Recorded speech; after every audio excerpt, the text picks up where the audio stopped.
C'est notre première conscience. Et la partie en dessous, Frère Branham l'a appelé notre subconscient. Pourquoi je parle comme ça? C'est parce que j'aimerais que nous puissions arriver, je vais dire Frère Branham, à prendre conscience de certaines choses. Qu'est-ce que signifie prendre conscience de certaines choses? C'est être au fait d'une certaine situation. Je vais m'expliquer. Si vous lisez dans la Bible, lorsque nous voyons le songe de Jacob, dans Genèse, lorsqu'il a vu les chaînes de Jacob, vous allez voir que Jacob était dans un endroit, mais Jacob n'était pas conscient de tout ce qui se trouvait dans cet endroit. Mais une fois qu'il a fait son songe, parce que là il va faire quelque chose de terrible, il va prendre la pierre, il va la oindre, ce qui n'était jamais fait dans la Bible, oindre une pierre. Alors là, après un moment, il va passer une expérience. Et quand il va passer une expérience, il va dire que l'Éternel se trouvait à cet endroit et moi je n'en étais pas conscient. Souvenez-vous que je vous ai dit qu'il y a des étapes pour que les secrets ou les désirs de votre cœur vous soient donnés. Je vous ai montré les étapes que nous avons lues dans Frère Branham. Vous avez tous des désirs de cœur. La Bible nous a dit, faites de l'Éternel vos délices, il vous donnera les désirs de votre cœur. Et Branham ici nous a montré comment est-ce qu'on reçoit les désirs de son cœur. Il a dit la première des choses, c'est que vous devez vous trouver devant Dieu. Amen. Amen. La première des choses, c'est que vous devez d'abord vous trouver devant Dieu. La deuxième des choses, c'est que vous devez venir dans une certaine attitude.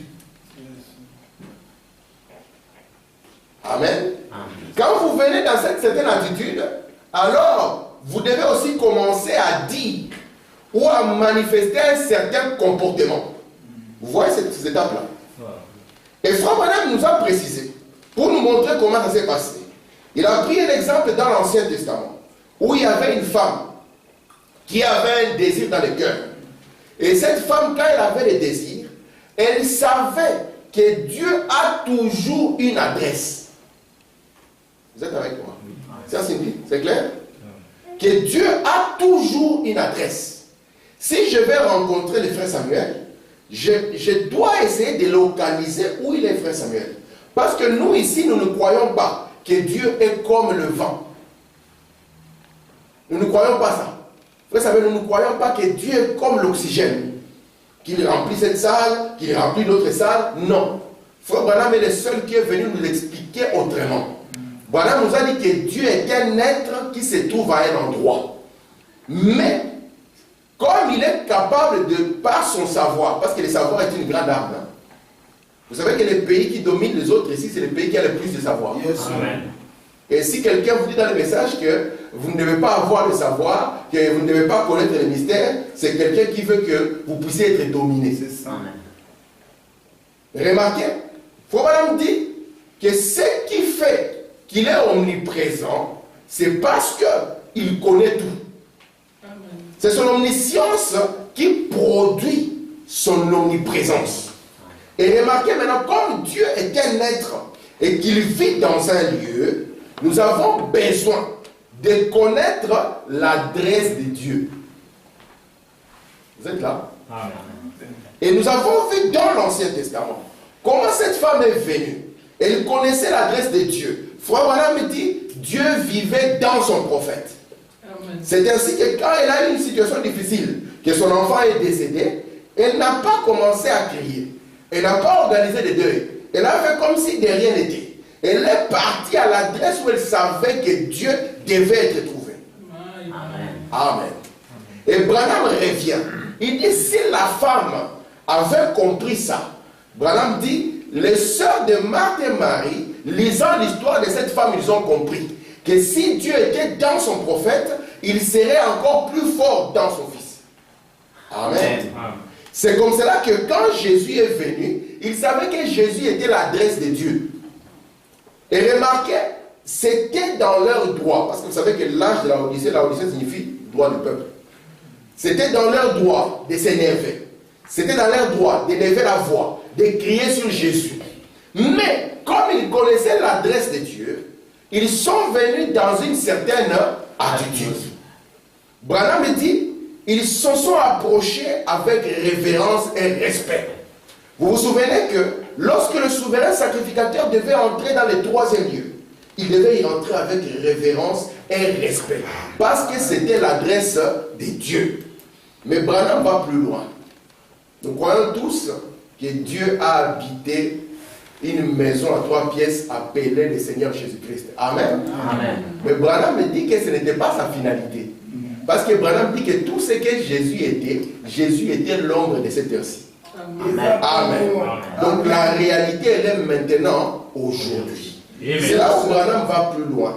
Il dit, j'aimerais que vous puissiez prendre conscience qu'aujourd'hui, nous n'adorons plus un bébé dans la crèche. Alléluia. Non. Il dit, aujourd'hui, c'est Christ dans l'homme. Il continue. Il dit, j'aimerais que vous puissiez prendre conscience, vous comprenez le mot? Prendre conscience que la puissance qui a créé les cieux et la terre se trouve dans l'être humain. Amen. Si vous avez besoin, disons que vous êtes là, vous avez besoin de boire de l'eau. Et disons que la seule personne qui a le robinet, c'est le frère Tim. Et vous vous retrouvez en face des frères Tim. Et vous ne savez pas que c'est lui le frère Tim qui a le robinet. Vous pensez que vous allez boire de l'eau? Non.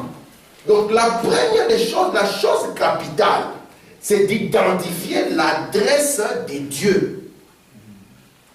Frère Benjamin, si quelqu'un veut te demander, frère Benjamin, tu pries depuis longtemps, Dieu il est où, il habite où? Si tu lui montres les cieux naturels, tu l'auras séduit. Et c'est ce que les religions nous ont montré.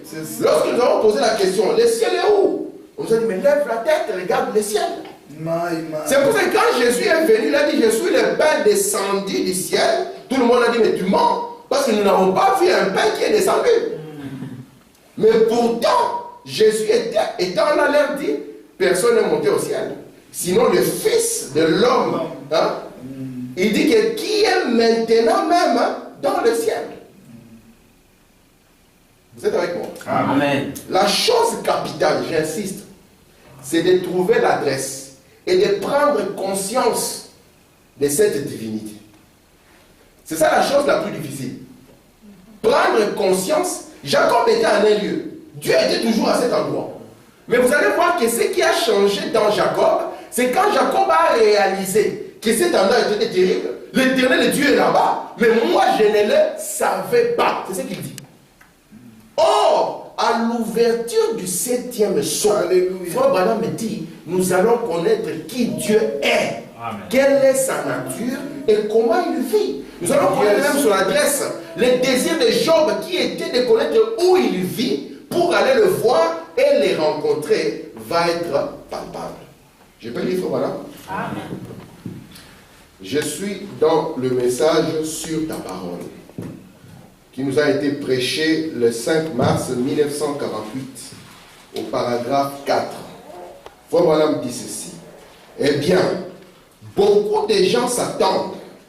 Certains d'entre eux disent, je crois que Dieu peut tout faire. Est-ce qu'il y a quelqu'un qui croit que Dieu, il y a des choses difficiles pour lui ici? Nous tous ici, nous croyons que Dieu peut tout faire. Frère Branham continue. Même n'importe qui a le bon sens sait que Dieu peut tout faire. S'il ne peut pas tout faire, il n'est pas le Dieu tout-puissant. Mais s'il est le Dieu tout-puissant, il peut tout faire. Par conséquent, le problème avec les gens ce soir, ils cherchent Dieu très loin, à des millions de kilomètres, alors que Dieu est juste ici, parmi vous, maintenant. Il dit, pensez-y. Il continue. Celui que vous aimez, celui que vous servez, est ici. Il a prononcé ces paroles. Là où 2 ou 3 sont rassemblés en mon nom, je serai au milieu d'eux. C'est tout à fait vrai que le reste les Écritures.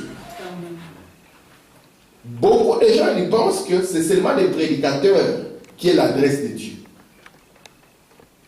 C'est pour ça qu'ils prennent leurs espérances et les posent sur les prédicateurs. William Branham nous dit ceci, mes frères. Il nous dit que Jésus, vous ne le verrez jamais dans la Bible déclarer qu'il a guéri quelqu'un. C'est une fausse déclaration. Jésus, dans la parole, n'a jamais dit que j'ai guéri quelqu'un. Amen. C'est Frère Branham qui dit ça. C'est pour ça que Jésus ne s'est jamais glorifié lui-même. Amen. Mais il était là pour glorifier le Père. Amen. Et le Père vivait en lui. Et Branham, maintenant, il vous dit, souvenez-vous qu'il vous avait promis.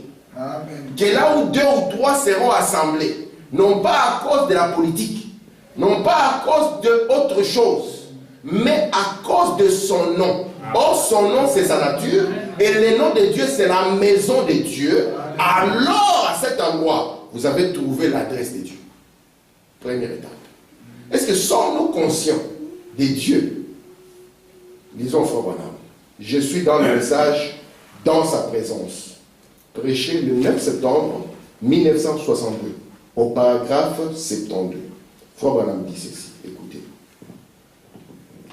Dans le psaume 16, verset 8, David dit, « J'ai constamment l'Éternel sous mes yeux.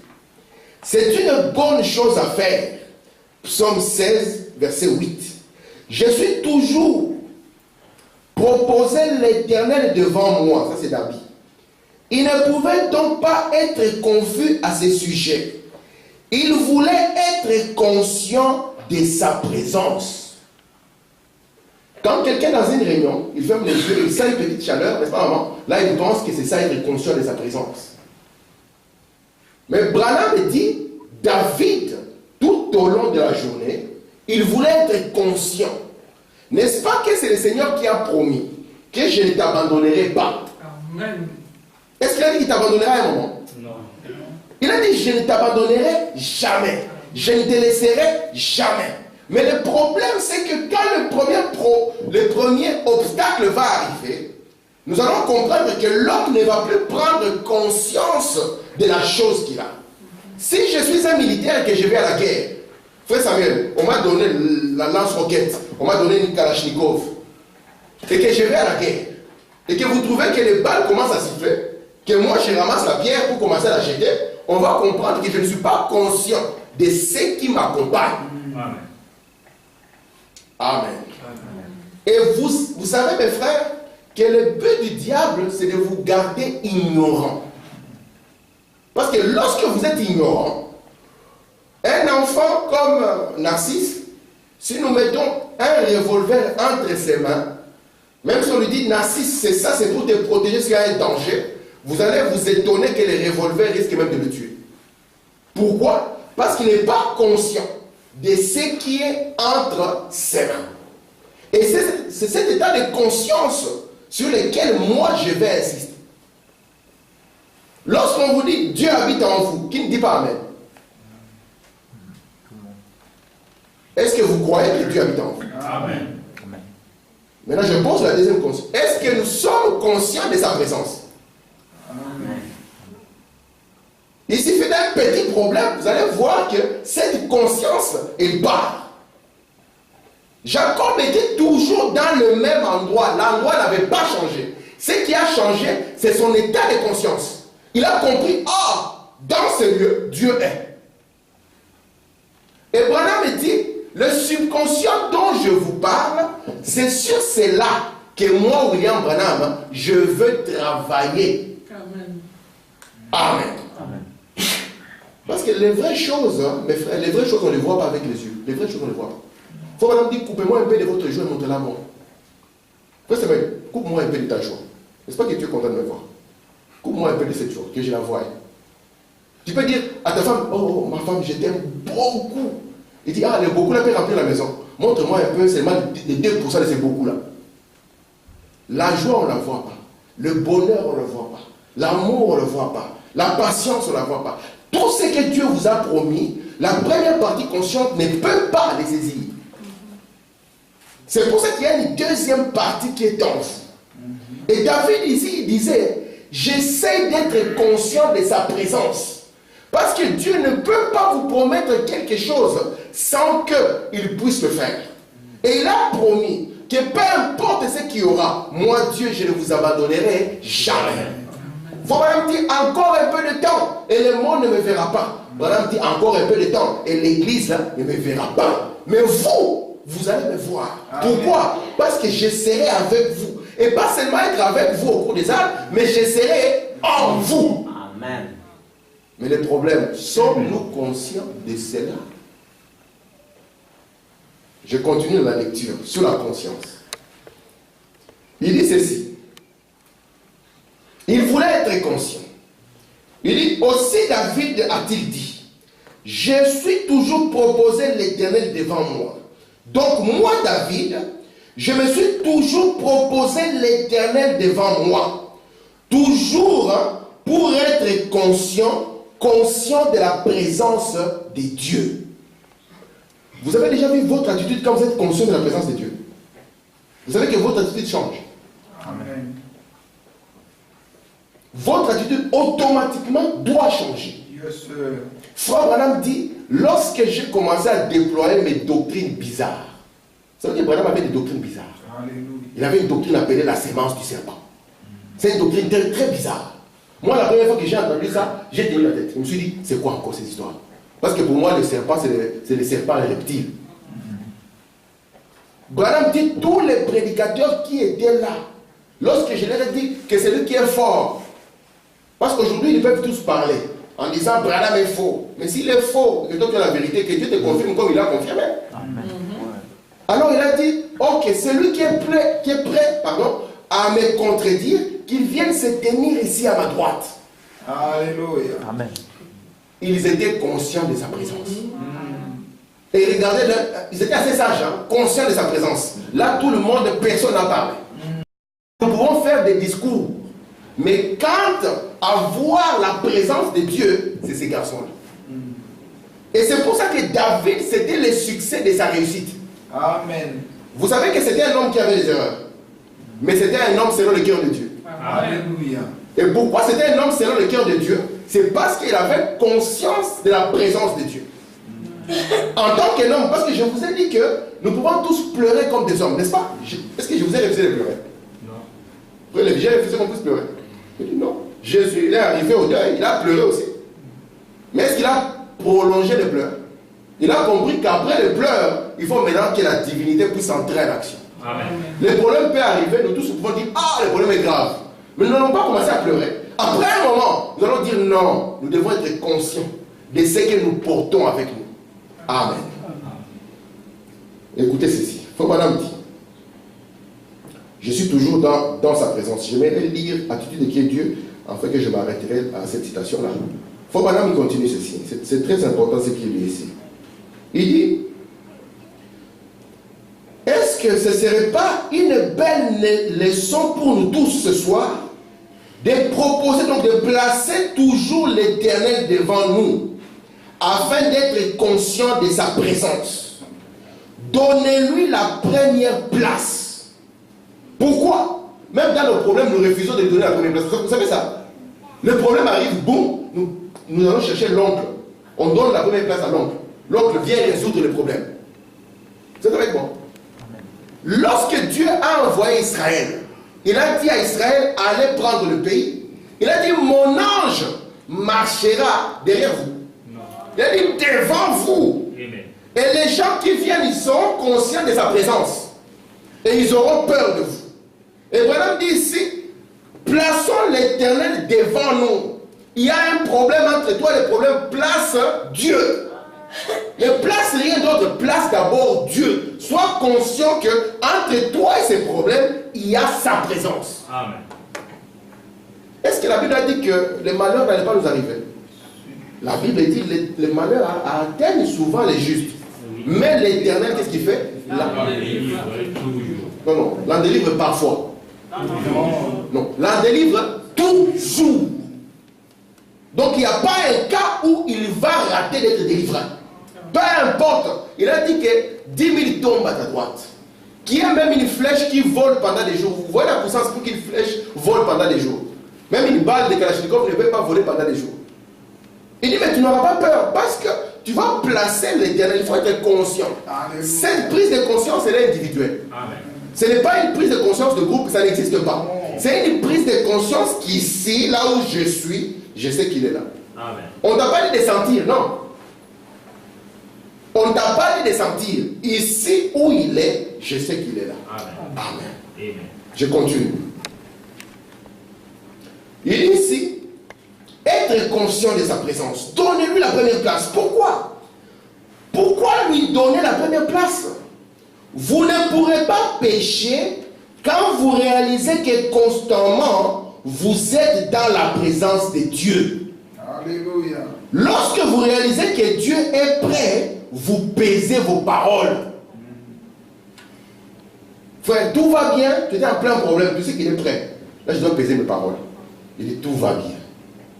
Les gens ne savent pas que ça, c'est un grand remède que je vous donne. Amen. Les gens pensent peut-être que, ah frère, tu n'es pas conscient qu'on traverse. Je sais. Mais je ne veux pas que vous regardiez à ça. Je suis en train de vous emmener dans une phase de création. Alléluia. Répétez seulement, tout va bien. Même si tout va mal. Je sais qu'après un moment, les lois de Dieu vont entrer en action. Amen. Amen. Je vous ai dit ici de confesser rien qui est négatif. Amen. Et voilà, dit, lorsque vous êtes conscient de sa présence, même les paroles changent. Amen. Écoutez, paragraphe 53. Quand un homme croit que Dieu n'est plus là, quand il se sent seul, panique à bord, il va blasphémer, convoiter les femmes, voler, tricher, mentir. Il fera n'importe quoi s'il croit que Dieu ne le voit pas. Et nous sommes contents qu'il nous regarde, non pas que nous avons peur, mais parce que ce regard est rassurant. Amen. Ouais, un enfant, vous pouvez voir votre enfant. Vous allez le laisser à l'école, c'est Cindy. Quand vous le regardez, et c'est que vous le regardez, il va avancer avec assurance. Parce qu'il sait que votre regard, votre présence l'accompagne. Amen. Amen. Un chrétien, c'est le plus haut sommet qu'on ne peut jamais atteindre. Yes, sir. Un chrétien, c'est le plus haut sommet Amen. qu'on ne peut jamais atteindre. Pourquoi? Parce que chrétien signifie comme Christ. Amen. C'est quelqu'un qui est roi. C'est le plus haut dans cette affaire. Hitler allait prendre le monde. Oui. Il n'y avait aucune force pour l'arrêter. Si Dieu n'était pas dans cette affaire, Hitler allait prendre le monde. Vous pensez qu'Hitler était né d'une grande famille riche? Non. Vous pensez qu'il est arrivé en Allemagne avec des armes? Il est arrivé avec l'argent. Il a dormi dehors. Quand il est arrivé, il voulait aller faire la peinture. Si vous ne connaissez pas sa vie, il voulait faire la peinture. On lui a dit que tu n'as pas la fibre artistique. Le gars a dormi dehors. Il n'avait rien. Hitler était sans papier en Allemagne, si vous ne savez pas. Longtemps après être devenu chancelier, on l'a voté au Parlement pour lui accorder la nationalité allemande. Mais ce gars était venu avec des mots. Il avait des mots. Maman, il s'est tenu devant les Allemands. Il leur a dit, peuple allemand, vous êtes la race élue. Cela a suffi. Il a dit, personne n'est comme vous. Il est parti plus loin. Il a dit, l'homme blanc, il est la lumière du monde. C'est ce qu'Hitler a dit. Il dit, ôtez l'homme blanc de la terre, et la terre revient dans les ténèbres. Ils ont dit, oui, nous le sommes. Et ces gens, parce qu'il faut même dire, lorsque les gens peuvent venir dans une prise de conscience sous une certaine idéal, qu'ils soient bons ou mauvais, ils vont bouger la terre. Et ces gens, ils ont pris, ça c'est la Belgique, on l'a pris de midi à 14h. On a traversé la Belgique comme ça, midi à 14h. Aucune résistance. C'est pour ça que nous, là, vous voyez l'expression de nous, de midi à 14h. C'est comme ça qu'on a traversé le pays. Il est arrivé à Paris. Il a pris Paris. La Pologne, il a traversé la Pologne. Les Anglais, là où ils étaient, ils commençaient à trembler comme ça. Tout le monde tremblait. La force de cet homme était, on ne savait pas comment on va arriver. Et comment est-ce qu'il a pu amener ces peuples sous une mauvaise conscience à devenir aussi forts? David dit, je garde l'Éternel constant. Alléluia. Amen. pour ne pas pécher. Je suis conscient de sa présence. Je suis conscient qu'il est là. Amen. Frère Branham dit ceci. Il dit, quand un homme croit que Dieu n'est plus là, il va blasphémer. Mais conduisez-le dans la présence de Dieu, il va aussitôt cesser. Yes. Voyez-vous, David a dit, je me suis toujours proposé l'Éternel devant moi. C'est une bonne chose. Pas surprenant que Dieu ait dit qu'il était un homme selon son cœur. L'homme fera n'importe quoi quand il croit que Dieu n'est pas prêt. Mais lorsqu'il réalise que Dieu est prêt, écoutez, frère Branham, avez-vous déjà remarqué un pécheur?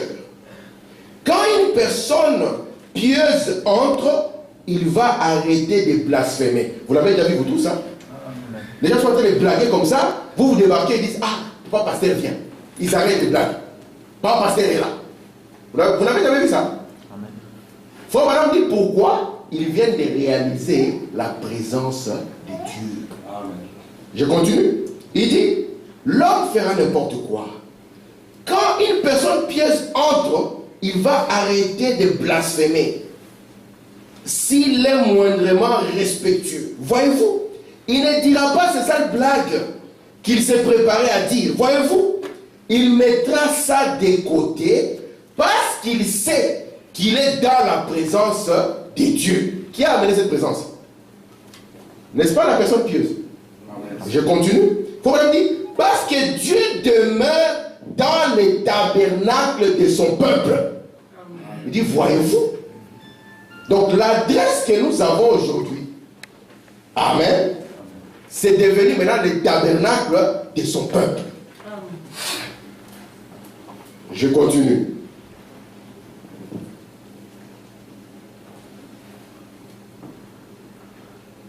Il continue, paragraphe 54, la même brochure. Après cela, la Bible a pu dire, mon cœur s'est réjoui. Oh, j'aimerais que vous le lisiez. Le psaume 16. Mon cœur se réjouit et ma chair reposera en assurance. Pourquoi? Mon cœur sera dans la joie parce que j'ai Dieu constamment devant moi. Et ma chair reposera en assurance. Si je meurs, je ressusciterai. Car il ne laissera pas son bien-aimé voir la corruption, ni ne livrera son âme au séjour de mort. Quand David a mis Dieu devant lui, il était conscient que constamment, il était dans la présence de Dieu. Et il dit, cherchez premièrement le royaume de Dieu. Amen. Amen. Je vais lire dans l'entité de qui est Dieu. Frère Branham dit ceci. C'est au paragraphe 20, mais je vais laisser la partie que nous connaissons tous. Quand vous êtes un croyant de ces messages du 3e épisode, ça, ce paragraphe est en vous. Mais même si on bouge comme ça, à tout de qui est Dieu, vous donnez le paragraphe, direct, 20. Alléluia. Amen. Vous connaissez les secrets du paragraphe 20. Amen. Je vais les rappeler. Frère Mao, première situation que tu auras bloquée dans ta vie. À tout de qui est Dieu, paragraphe 20. Écoute ce que Frère Branham dit. Je pense le paragraphe parce qu'il est merveilleux. Il dit ici, puis, nous allons faire ce deuxième homme. Le premier homme, vous ne pouvez pas le voir, Dieu. Le deuxième homme était un halo. Ce qu'on appelle les halos, c'est ceci. Amen. Nous croyons que cette photo, c'est la plus sacrée pour nous. Nous avons lu Frère Branham parler de cette photo. Il a dit que c'est la photo de Dieu. Moi, j'ai déjà vu là où on pense que c'est la photo de Frère Branham. Mais nous croyons que c'est la photo de Dieu. N'est-ce pas? Nous avons lu la citation. Écoutez Frère Branham. Il dit le deuxième homme, c'était un halo. Il continue. Maintenant, il prend un troisième homme et le fait comme un nuage blanc. Il dit, il apparaît, nous pouvons le voir, le Saint-Esprit qui descend. Amen. Vous voyez, descendre signifie se rendre manifeste ou visible. Amen. Et il est un homme tout fait. Ça, c'est l'âme de l'homme. Elle est donc éternelle. Amen. Je continue. Et après cet homme y péchait, il a gâché cette âme. Les ténèbres, l'obscurité y est entrée. Alors Dieu est descendu. Il a vécu dans l'homme. Il a souffert avec l'homme. Il a racheté l'homme. et le Saint-Esprit entre dans l'homme et ôte de lui cette obscurité et le péché et il ramène dans une communion parfaite. Vous savez que si j'étais la lumière ici, vous n'allez pas être conscient de tout ce qu'il y a ici. Les ténèbres, ça ôte la conscience. Si on était ici, si vous entrez dans une salle où on était la lumière, vous ne saurez pas ce qu'il y a dedans. Mais une fois que la lumière est allumée, alors là, vous allez prendre conscience.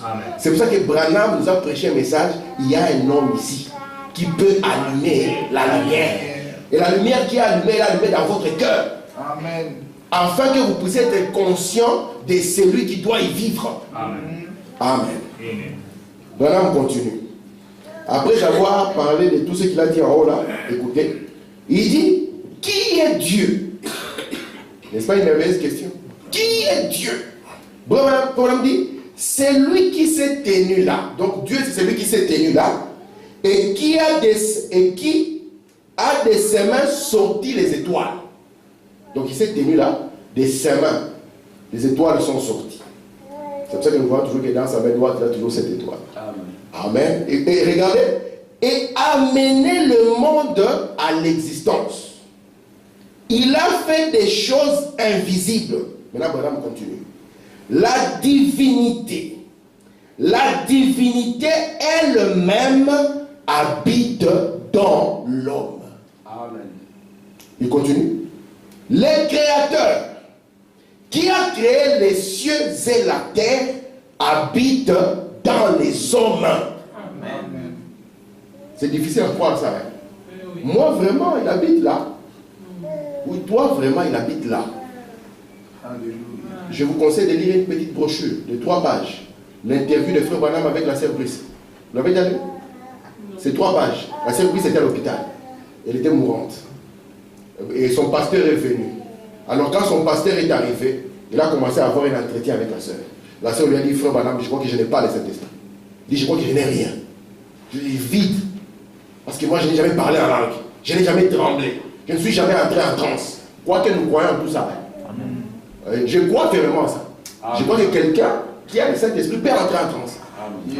Je crois que la personne peut trembler. On ne rejette pas ça. Nous restons équilibrés.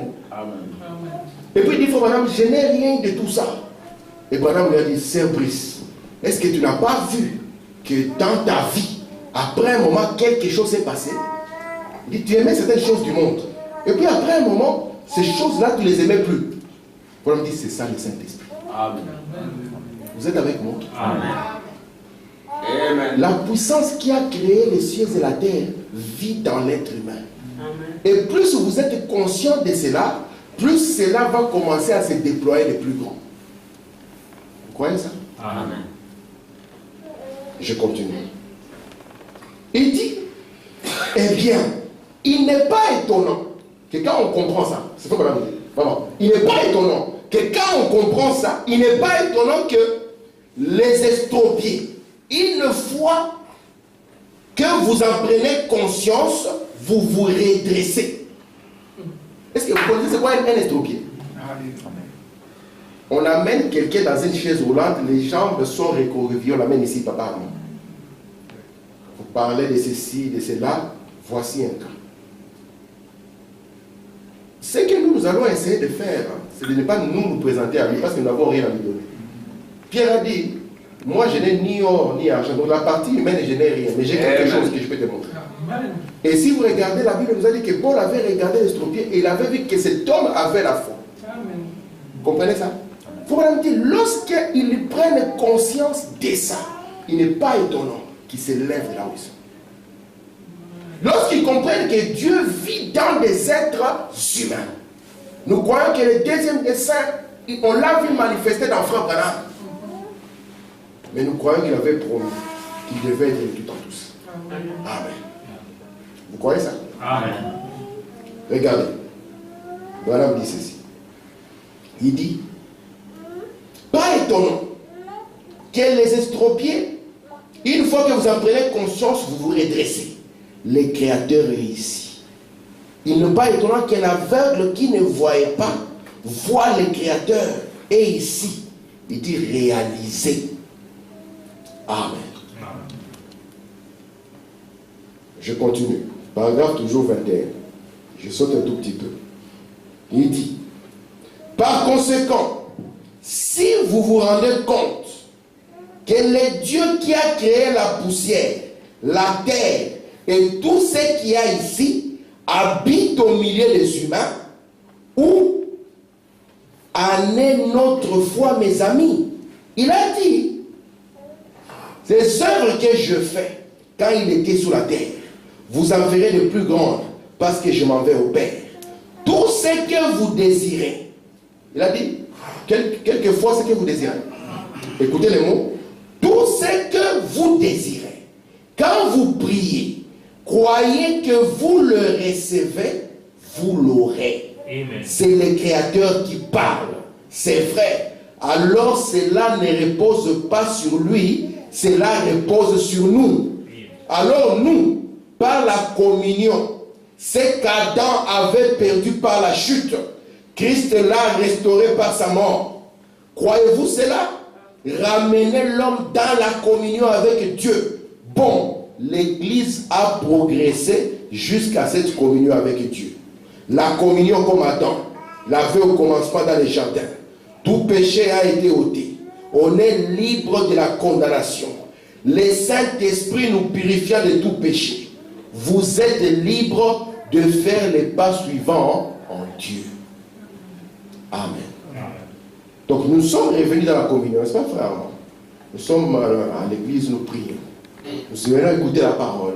Ça fait partie de la communion. Mais Branham dit, il est temps pour nous de faire encore un pas dans cette divinité.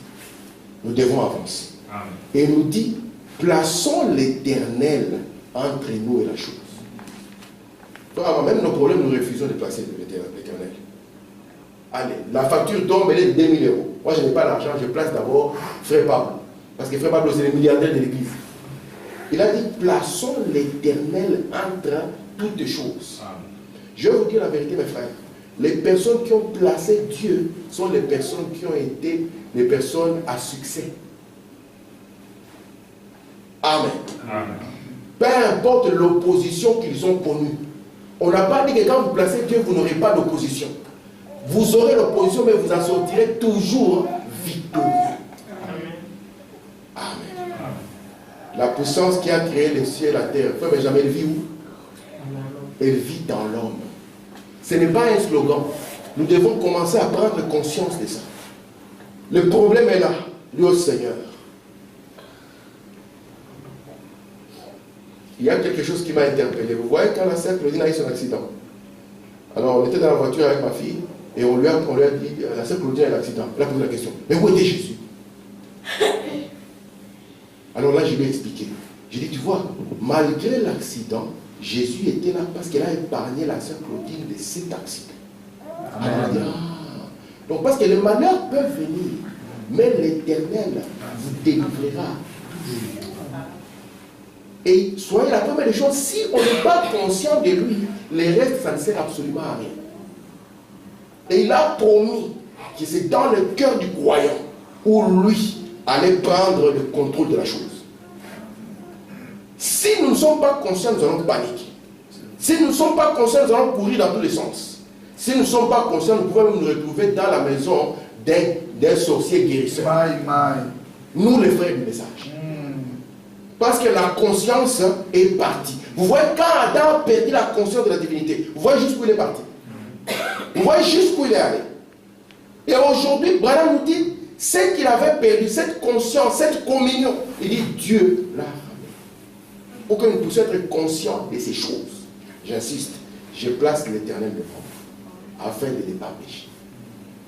Si je comprends qu'entre moi et frère Samuel, c'est Dieu qui se tient, je pèserai même de mots que je dirai sur frère Samuel. Vous croyez cela? C'est frère Branham qui le dit. Frère Branham parle, j'ai fini. Il dit, il y avait un frère, il appelait le petit rabbin, ou bien le rabbin Lawson. Il dit, c'est un homme qui aimait beaucoup lire la Bible. Ça énervait sa femme. Un jour, sa femme, frère, a arraché la Bible. Elle dit, va travailler. Frère, la Bible, il a jeté ça dans le poêle. Il a brûlé la Bible. Il a manqué de respect. Il n'a pas placé Dieu entre elle et son mari. Branham dit, après, au temps de Noël, elle a mis les lumières de Noël. Il dit les lumières de l'homme ont pris feu et l'ont brûlé au même lieu où il avait brûlé la Bible. Il dit pourquoi? Elle a manqué de placer Dieu. Amen. Nous devons placer Dieu. Une fois que nous plaçons Dieu, nous devons devenir doux. Parce que nous plaçons Dieu. Vraiment, les mercredis, il y a quelque chose qui m'a beaucoup frappé. J'ai dit ça à ma femme. J'ai dit, nous sommes dans un temps de pression. C'est un temps de pression où le diable sait que s'il vous met sous pression, vous allez dire des choses que vous n'avez pas pensé. Vous allez faire des choses que vous n'avez même pas désiré faire. Parce que vous êtes sous pression. Mais si vous placez Dieu, la pression va sortir. Nous devons être conscients qu'il est avec eux. Que Dieu vous bénisse. Amen.